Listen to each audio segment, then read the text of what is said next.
வணக்கம். இன்னைக்கு நாம ஐயப்ப மாதவனோட பிறகொரு நாள் கோடைங்கிற ஒரு அழகான கவிதையை பத்தி தான் பார்க்க போறோம். இந்த தலைப்பை கேட்கும்போதே மனசுல ஒரு சின்ன ஏக்கம், ஒரு கோடை காலத்துக்கான ஒரு எதிர்பார்ப்பு வருது இல்லையா?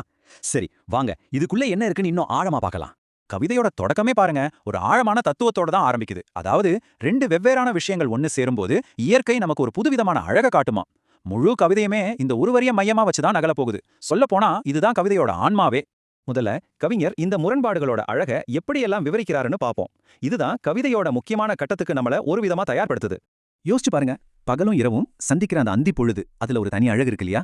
அதே மாதிரி தான் கரையும் கடலும் சேர்ற இடமும் ரொம்பவே அழகா இருக்கும்.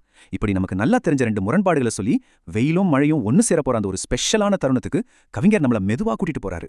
இப்போ நாம கவிதையோட மைய பகுதிக்கு வந்துட்டோம். ஒரு மழை நாள்ல திடீர்னு நடக்கிற ஒரு அற்புதமான மாற்றத்தை பத்தி தான் இங்க பேச போறாரு. ஒரு நகரம் எப்படி பட்டை திட்டின வைரமா மாறுதுன்னு பார்க்கலாமா? சும்மா கற்பனை பண்ணி பாருங்க. நல்ல கனமழை பெஞ்சி இப்பதான் ஊஞ்சிருக்கு.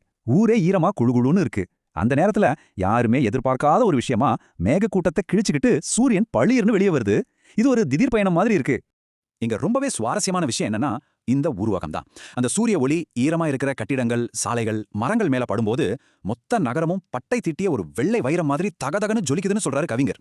இவ்ளோ அழகான ஒரு கற்பனை இல்லையா? இது ஒரு அற்புதமான காட்சி படிமம். சூரியன் வந்ததுக்கு அப்புறம் இந்த மாற்றத்தை மனுஷங்க மட்டும் இல்ல, இயற்கையுமே கொண்டாட ஆரம்பிக்குது. வாங்க அந்த இனிய சங்கீதத்தை இப்ப நாமளும் கேட்போம். மழையில நனைஞ்ச மரங்கள், அதோட கிளைகள்ல தங்கி இருக்கிற மிச்ச சொச்சு தண்ணி துளிகளை தலையசைச்சு உதிர மாதிரி ஒரு காட்சியை நம்ம கண்ணு முன்னாடி கொண்டு வர்றாரு. அது மட்டும் இல்லாம இந்த திடீர் வெயில பார்த்த பறவைகள் எல்லாம் ரொம்ப உற்சாகமா சங்கீதம் இசைக்க ஆரம்பிக்குது. அந்த இடமே ஒரு புது உத்வேகத்தோட உயிர் போட இருக்கு. ஆனா பாருங்க, ஊரே இந்த வெயில கொண்டாடிட்டு இருக்கும்போது கவிஞரோட மனசு மட்டும் எங்கேயோ தனியா பயணிக்குது. இப்போ கொஞ்சம் மெதுவா நாம கவிஞரோட உள் மனசுக்குள்ள போய் பார்க்கலாம். ஊர்ல இருக்கிற எல்லாருமே அந்த மலை கனவுல இருந்து கொஞ்சம் கொஞ்சமா வெளியே வர்ற அந்த நேரத்துல கவிஞர் மட்டும் இன்னும் நான் அப்படின்னு ஒரு சின்ன இடைவெளி விட்டு நிறுத்துறாரு. பாருங்க, இந்த ஒரு வரி வெளி உலகத்துக்கும் அவரோட உள் உலகத்துக்கும் இருக்கிற வித்தியாசத்தை எவ்வளவு அழகா காட்டுது. இதுதான் இந்த கவிதையில ரொம்ப முக்கியமான புள்ளி. வெளியில வெயில் அடிக்கலாம், ஆனா ஒரு கொஞ்ச நேரத்துக்கு முன்னாடி பேஞ்சு போன மழையோட நினைவை, அதோட ஈரத்தை தன் இதயத்துக்குள்ள வழியை விட்டுக்கிட்டே இருக்காரு. அதாவது அவரோட உடல் வேணா வெயில்ல காயலாம், ஆனா உள்ளம் மட்டும் அந்த மழையோட நினைவால நினைஞ்சுக்கிட்டே இருக்கு. கவிதையோட இறுதியில ஒரு ஏக்கத்தோட உச்சத்துக்கே போயிருச்சுல்ல அந்த மழை, அது திரும்பவும் வராதான்னு வானத்துல இருக்கிற மேகங்களே வெறிச்சு பார்த்துக்கிட்டு அலையறான்னு சொல்றாரு. இது வெறும் மழை பத்தினது மட்டும் இல்லைங்க, நம்ம வாழ்க்கையில இழந்த அழகான தருணங்கள் எல்லாம் திரும்பவும் கிடைக்காதான்னு என்கிற ஒவ்வொரு மனுஷனோட ஏக்கத்தையும் இது ரொம்ப அற்புதமா படம் பிடிச்சு காட்டுது. இந்த கவிதையை நாம புரிஞ்சுக்கிட்டு முடிக்கும் போது நம்ம எல்லாருக்குள்ளயும் ஒரு கேள்வி எழும்.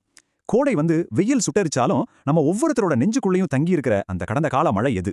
அது ஒரு இனிமையான நினைவா இருக்கலாம், ஒரு நபரா இருக்கலாம், இல்ல மறக்க முடியாத ஒரு தருணமா கூட இருக்கலாம். கொஞ்சம் யோசிச்சு பாருங்களேன்.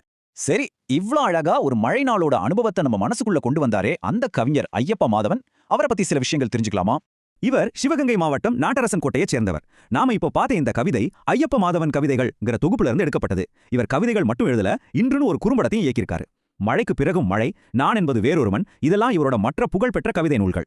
வாய்ப்பு கிடைச்சா இவரோட மற்ற படைப்புகளையும் கண்டிப்பா படிச்சு பாருங்க. மீண்டும் சந்திப்போம்.